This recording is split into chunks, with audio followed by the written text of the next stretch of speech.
Okay, I'm back again. All right, let me tell you why I'm doing this stuff. It's only because I'm out here in society every day and I see a lot of things going on. It kind of disturbs me a little bit. I know everybody's got their ups, got their downs, got their flaws and everything. And, but first thing about changing things is admitting. Whether I'm talking about you or your cousin or your friend or your sister or your brother, or even if I'm talking about myself, I'm going to do it.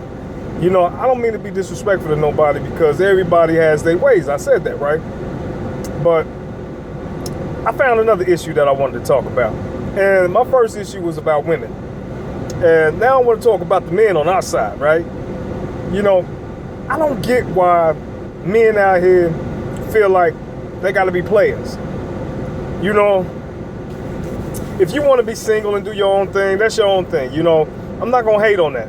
I got my opinion about that situation, but, your life. You're free then. You're not hurting anybody. You're doing your thing.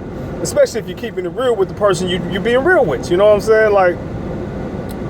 But if you're out here and you married, I got people in my own family who are like that. You know what I'm saying? And it ticks me off because they're doing it to the people that I love, And it's like, you really don't realize things or you really don't take to heart about things until it hits you. And that's what ticks me off. You're like, for real? I know this guy, man. He's like, he's a player. Or he's an old cat, man. He's in his 50s, right? We ain't gonna say no names. We're just gonna say he's in his 50s, right? And, you would think that in your 50s, you probably done did this in your teens, your adolescent years. And then you got a little older, you probably did it. Nah, it's time to grow up. Only because you have kids now.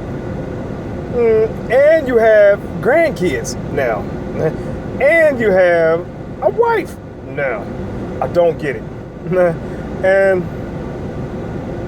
it's like, I'm not just talking about you, because you already know who I'm talking about if you're watching this, right? I'm talking about every man in this predicament. Even the women these days. Because why would you try to settle down with somebody? I understand you want the perfect being of life, so you do what you got to do. You get married. You want everything everybody else got. You know what I'm saying? And one thing is happiness. And happiness sometimes involves being in a relationship with somebody. I get that.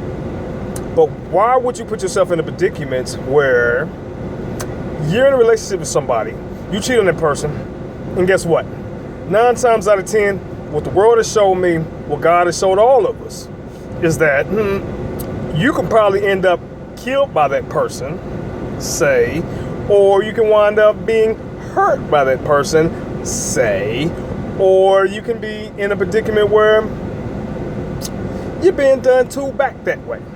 And I pretty much know that a lot of people don't like being done that way. They like doing it, but they don't like being done that way because nobody likes being done negative. So why the heck would you do somebody in that situation that way? Why? And that's what I'm trying to figure out myself. I'm not doing this to get a lot of views or nothing. The only thing I want is to express my opinion out here. And I do want people to watch it, though, because I want people to understand what they're really putting themselves into. Because I was having a discussion with my woman the other night, right? And we was talking about this stuff, and I was telling her all the ins and outs that God has showed us about how negativity, or not just the negativity, but the situations in life bring a lot of bad, and I know people may even get mad at me for making this video, but it's not an intention to hurt nobody. It's an intention to help somebody. I was talking to her about that the other night because a lot of these men out here, they're out here call themselves thugs, call themselves gangsters. Are you serious? Do you not realize that you don't want anybody hurting your seat? So why the heck would you go out there and hurt somebody else's seat? I can understand it if it was in self-defense. Wrong. I can understand if it was in a predicament where, you was caught and you had nothing but to do but defend yourself. Defense is what I'm trying to express. Not offense, defense. A lot of people don't realize, even this community these days, they don't realize how much, if you're on your defense, there's not pretty much new people can do to you because you're already ready for the things that can happen to yourself. So, I think I watched this movie years ago. That may have been Coach Carter, or it may have been I forgot which movie it was, but I heard this man say, the best offense is the best defense. And if y'all don't understand that in the situation, in this conversation, y'all need to lay down and go to sleep and think about it. Think about it, all right? Everything that I said in this conversation, just think about it.